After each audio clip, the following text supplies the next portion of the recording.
Near the clear waters of Jakarta Bay, a man named Ryan Teller was fishing and exploring different places, moving patiently from spot to spot. While fishing from his boat, Ryan discovered that his vessel was leaking and needed repairs, which worried him. He sailed toward a nearby island to seek help, carrying a gun for protection just in case. Stranded and looking for a mechanic, Ryan asked a local for directions and was guided to a man who could help. The man inspected the damage carefully, but said he needed 3 days to make the necessary parts and test them. Ryan did not want to wait that long, so he offered extra money to have the work done in 2 days, and the man agreed after a brief pause. While walking through the village, Ryan accidentally bumps into a young boy named Donnie. The boy offers to be his guide and work for him, eager to help him navigate the island and avoid getting lost. Ryan refused at first, wanting to manage alone, but Donnie was insistent and spoke good English, so Ryan eventually accepted his help. As they walked through an alley, Ryan stopped to buy canned food from a small stall, and Donnie noticed that one of the cans was dented and argued with the seller about it, but the man ignored him and turned away. Ryan was ready to pay anyways, not wanting any trouble. Nearby, a young mother pleaded with another seller to let her take food on credit, but he refused, mentioning her unpaid debt that had grown. The woman was Donnie's mother, Genty, who had lost her husband in an accident and was struggling to survive. When she saw her son, Donnie told her that he had found work helping Ryan. Grateful, Genty told Donnie to come early and thanked Ryan in broken English. She invited Ryan to join them for dinner, but he declined politely. Before leaving, she reminded her son to be careful with strangers. Later, as Ryan and Donnie loaded supplies onto the boat, Donnie's hopeful expression made Ryan let him stay on the boat for a while. The boy curiously examined the items and asked what Ryan did for a living. Ryan simply said that he was retired, speaking plainly. Donnie asked what it meant, and Ryan explained in simple words. That afternoon, Ryan dropped Donnie back on the mainland, and before parting, Donnie once more invited him to have dinner at his home, but Ryan just told him to go back to his house and left without further conversation. That evening, while eating canned food alone, Ryan changed his mind and decided to visit Donnie's house for dinner after all. On another boat near Ryan's, a young woman was being dragged by a man against her will. The vessel belonged to Yanto, the head of a crime group that trafficked young women from nearby islands, moving them by night. Yanto instructed his men to find more victims to send to a man named Lee in Jakarta, who was his boss and main client. Back at home, Donnie was eager to tell his friends about meeting a foreigner named Ryan, but they did not believe him at first. Their doubt vanished when Ryan arrived at their home with freshly caught fish laid out neatly. Donnie was thrilled to prove his story true and grinned widely, and while dinner was being prepared, he proudly showed Ryan his chickens in the small coop. Ryan asked about Donnie's father, and the boy explains that he had passed away, and they shared a quiet and simple meal together, and before leaving, Ryan asked Donnie to meet him again the next day at the dock at 9 o'clock, telling him not to be late. As dawn broke over the Thousand Islands, a group of men led by a thug named Aesop arrived on the island. The locals, especially the children, grew terrified, since everyone already knew the men had come to take more young girls from their homes. Meanwhile, Ryan spent the morning patiently teaching Donnie how to craft arrows and fish in the sea, explaining each step carefully. They returned later with a good catch, which impressed Donnie's mother Genty, who smiled with pride and invited Ryan to stay for dinner, and he accepted the offer with a nod. Later in the afternoon, Ryan went to the mechanic to check on his repaired boat, but was disappointed with the results.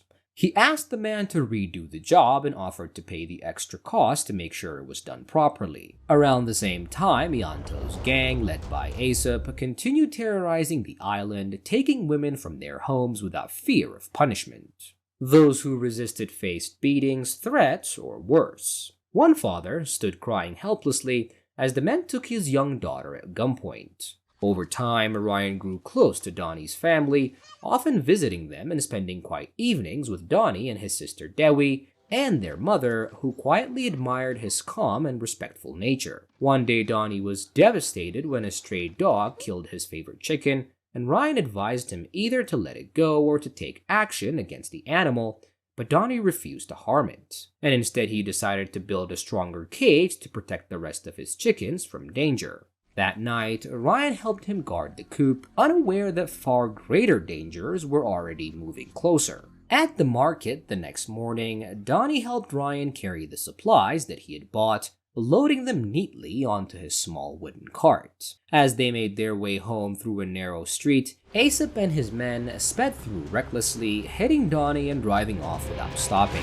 Furious, Ryan grabbed a rock and threw it at the car, shattering the rearview mirror, and the thugs stopped at once and came after him with machetes in their hands. Ryan led them to an isolated area and tried to remain calm despite their insults and threats. The confrontation quickly turned violent when one of the men attacked, and Ryan fought back with sharp precision, killing them all. When he saw Donnie lying injured on the ground, Ryan ran to him immediately, his clothes soaked in blood, while Aesop stayed hidden in the car, too afraid to act. When everything fell silent, Aesop finally stepped out of the vehicle and looked around at his fallen men, realizing that they were already dead.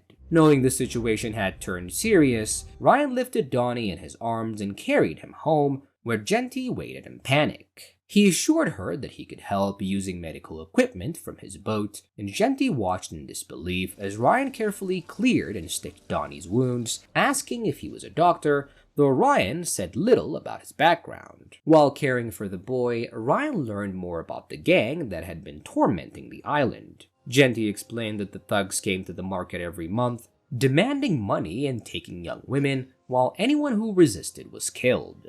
Realizing the danger facing Genty and her children, Ryan offered to take them somewhere safe, but Genty quietly refused, saying she could not abandon her home. Meanwhile, Aesop hurried to inform his boss Yanto, who was torturing a girl that had tried to escape from their ship. Aesop showed him a photo that he had taken of Ryan, and the sight of it startled Yanto. He remembered a man named Lee in Jakarta that had been searching for Ryan for a long time, and decided to contact him right away.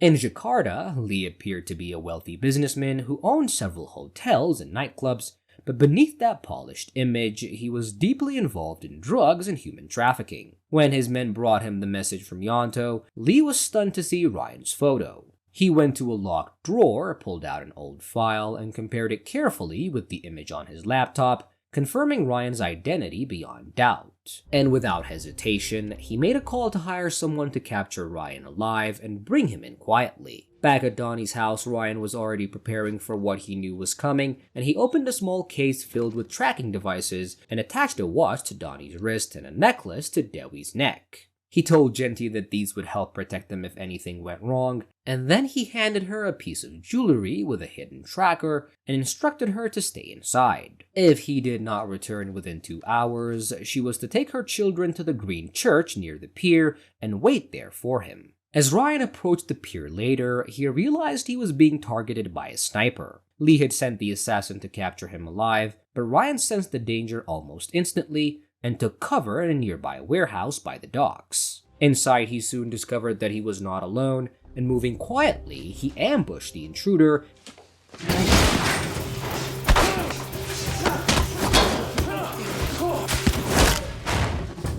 disarmed him, and demanded to know who'd sent him. The man refused to speak, and Ryan killed him without hesitation. Ryan had once been known as the Messenger, one of the most feared assassins in the world, and for nearly 10 years he had lived quietly, but Yanto and his men still wanted him dead for killing several of their associates in the past. Lee was furious with Yanto for failing to handle Ryan properly. He told him to wait for backup from Jakarta before making any other moves. Lee's hatred for Ryan was deeply personal, driven by his belief that Ryan had killed his parents when he was a child. Although his girlfriend tried to calm him, he could not let go of the rage. After his parents' brutal deaths, Lee had inherited their wealth and control of their companies. Now, however, his men on the island refused to obey his order not to kill Ryan, forcing him to rely on reinforcements. Yanto, impatient and reckless, decided not to wait. Against Lee's clear instructions, he began plotting an attack on Ryan's friends and family. When Lee found out, he exploded in anger, cursing Yanto for disobeying him and risking their entire operation. Meanwhile, Ryan sensed that someone was tracking him through the village streets. His instincts were correct, and as a sniper was already locked onto his position. Acting fast, Ryan slipped to a nearby building for cover, only to come face to face with Tom, an old associate from his days as a hitman. Ryan pointed his gun at him, and Tom admitted that he had taken a job to kill him because he desperately needed the money. Ryan was stunned that Tom would betray him after all they had shared, and when Ryan demanded answers, Tom confessed that the person behind the attack was Lee from Jakarta and that there were 3 assassins in total. He also revealed that one had already been killed. Tom warned that Lee controlled the local thugs and would not stop until Ryan was dead. He begged for forgiveness and promised to disappear, but Ryan knew the betrayal had already gone too far, and he killed him with 1 shot. Elsewhere, Yanto's anger grew uncontrollable. Ignoring Lee's orders again, he sent his men to kill everyone close to Ryan, including Genty and her children. Asip led the group, determined to carry out the mission without hesitation. We then see Ryan stabbing himself in the chest to remove a small tracking device and activated it, sending a coded signal across the network. In New York, a woman who served as one of the global administrators of the Assassins organization received the alert, and she immediately recognized the source as Ryan Teller, known throughout the underground world as the Messenger, a once legendary hitman who had suddenly returned to action after years of silence. Back on the island, Asap received new instructions from Yanto to attack Genty's house and take her children away. By then, most of the villagers already knew what was happening and had barricaded themselves inside their home, too afraid to step outside for help. As night fell, chaos spread across the island while Yanto's men searched for Ryan, unaware that they were facing a trained killer. Moving silently and with precision, Ryan eliminated them one by one, but amid the bloodshed, he made a costly mistake. He had left Genty's home unguarded. When he finally returned, he found her lying badly wounded, and Donnie and Dewi were nowhere to be found. At first, Ryan thought Genty was dead, but then realized she was still alive and gave her immediate emergency care. The phone that was taped to the wall rang, and when he answered, Lee's voice came through. He demanded that Ryan come to Jakarta within 4 hours, threatening to kill Donnie and Dewi if he refused. Ryan, with help from a few frightened neighbors, continued treating Genty and promised that he would find and bring her children back safely. On Yanto's ship, his crew was caught off guard with an unknown attacker boarding, and in a panic, Yanto called Lee to ask why Ryan was there. Lee reminded him coldly that he had already warned him to wait for reinforcements, and feeling concerned, Yanto shouted threats at Lee and ordered his men to arm themselves, telling Asap to eliminate the intruder and all the captive girls to erase evidence. Inside the ship, Ryan found a locked room holding several frightened young women. He handed one of them a gun so that they can use it if anyone came through the door, and moments later, Asap forced his way inside, and one of the armed women shot him dead on the spot. Yanto and 2 of his men then opened fire on Ryan, but he moved quickly, returning fire and overpowering them. Realizing his mistake, Yanto begged for mercy, but Ryan ignored his pleas and killed him without hesitation. Ryan then raced toward Jakarta by speedboat, determined to save the children. While en route, he contacted the woman who had received his signal earlier and sent his activation code to request 2 snipers for support. Only one was available and demanded $1 million for the job, and Ryan approved the payment immediately and secured his help. At Tanjong Port, he spotted the sniper's green infrared marker, shared his pin, and arranged for the hitman to be ready within 60 minutes. Once on land, Ryan hired a local Bajaj driver named Adi to take him to the first target location. His plan was to rescue a young girl and leave her in Addie's care before continuing his mission. He instructed Addie to wait outside no matter what happened, and though nervous, Addie stayed with the Bajaj as Ryan approached the heavily guarded building. When the guards ordered them to stop, the sniper, listening by radio, began his part of the operation. What followed was a swift and brutal assault, and with the sniper's support, Ryan moved deeper into the compound, eliminating his targets one by one. After a short while, armed men surrounded the Bajaj, and Addie grew nervous, trembling as he tried to stay still. One of the men noticed Ryan's bag inside the vehicle and accused Addie of helping him escape. Just as they were about to open fire, every gunman suddenly dropped to the ground, each shot cleanly taken.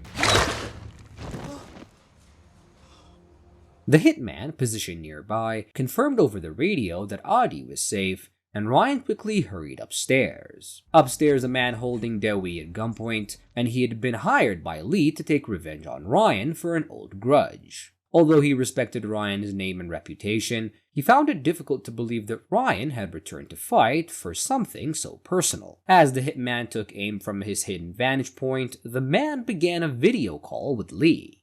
Lee appeared on the screen, revealing that he had waited several long years for this confrontation. He accused Ryan of murdering his parents and demanded revenge, and he ordered Ryan to drop his weapon. But when Ryan refused, Lee told his men to kill Dewey instead. Before they could act, all of Lee's guards were taken out by precise sniper fire, combined with Ryan's accurate shots, leaving Lee in stunned silence. Ryan moved quickly to protect Dewey, placing her in a corner and telling her to cover her ears and eyes. With his machete in hand, he warned Lee that all of his men were dead and that he would come for him next. He added that if anything happened to Donnie, Lee would pay the price, and he would destroy everyone Lee cared about. Still blinded by his obsession, Lee ordered the remaining men to prepare for one final confrontation. After the attack, Addie drove Ryan and Dewey back to his home under the cover of night. Ryan planned to return later to finish what he started, and Addie's wife helped care for Dewey and treated Ryan's wounds, urging him to move quickly before more men arrived. Checking his tracker, Ryan found Donnie's signal still active, and meanwhile, the hitman contacted his supervisor to confirm that he had received his payment and learned about his next assignment, which would take place in Rome. Before signing off, however, he overheard Ryan shouting about needing to save one more boy at a place called the Red Club, and with only an hour left before his flight, the hitman decided to help and headed toward the club. At the Red Club, Ryan asked Addie to pose as a wealthy man. Addie hesitated, saying that these men were dangerous and ruthless, and Ryan reminded him that Donnie's life depended on their success. Addie finally agreed, saying that this would be the last time he helped, and determined, he followed Ryan's plan and pretended to be a rich customer, using the cash Ryan had given him to bribe the guards. Nervous, he drank some alcohol to calm his hand, and began handing out dollar bills to gain entry. Inside, the club pulsed with loud music and flashing lights. The place was owned by Lee and served as a front for his drug and human trafficking operations. Addie, overwhelmed by the scene, was briefly distracted by the dancers performing on stage before refocusing on his task. Acting confident, Addie handed out dollar bills to every guard he passed, and while doing so, he noticed a man forcing a young woman to drink and stepped in, and using the bills to distract him long enough to get the girl away. Moments later, the guards began to realize something was wrong, and the money was rigged with hidden explosives, all remotely triggered by Ryan. As the bombs detonated, panic spread quickly throughout the club, and guests screamed and ran for their lives, while Ryan burst into chaos, gun in hand, moving with sharp precision. A violent fight broke out as Lee's men opened fire from every direction, but the hitman guided Ryan's movements over the radio, calmly pinpointing enemies' positions. Working together, they eliminated everyone in the room with calculated accuracy, and once the fight was over, the hitman confirmed his job was complete and left the scene, while Ryan pressed forward, continuing deeper into the building.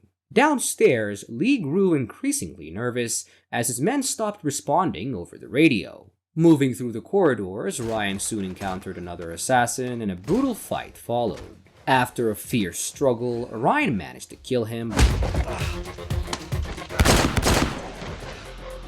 but just as he lowered his guard, Lee appeared and held him at gunpoint. Seizing the moment, Lee began beating Ryan, astonished that he had finally overpowered someone with such a fearsome reputation. Instead of finishing him with a bullet, Lee took a sword from the wall, the same blade Ryan had once used to kill Lee's parents. He stabbed Ryan deeply, leaving him speechless and haunted by the memories of his past crimes. Lee declared that Donnie and Dewey now belonged to him and that he would do whatever he pleased with them, and before he could strike again, Donnie suddenly appeared and shot an arrow straight into Lee's chest. Crying, Donnie said that the dog must die. Badly wounded, Ryan urged the boy to close his eyes as he finished Lee himself. Lee collapsed to the ground, dying without peace or forgiveness, and Donnie then helped Ryan escape from the burning building. Adi, who had been hiding nearby during the fight, stepped out to find the club littered with bodies and the police arriving outside. Shaken by what he saw, he quietly slipped away without being noticed. Sometime later, while resting inside the Bajaj, Adi woke up to a sudden sound of movement. He looked around and saw no one, only a small black suitcase sitting on the seat behind him. Inside, he found a photo with numbers that unlocked the case, and it was filled with neatly stacked cash and a picture of Ryan with Genty and her children. Realizing Ryan had left it for him, Adi smiled, grateful for the unexpected gift and for knowing that they were safe at last.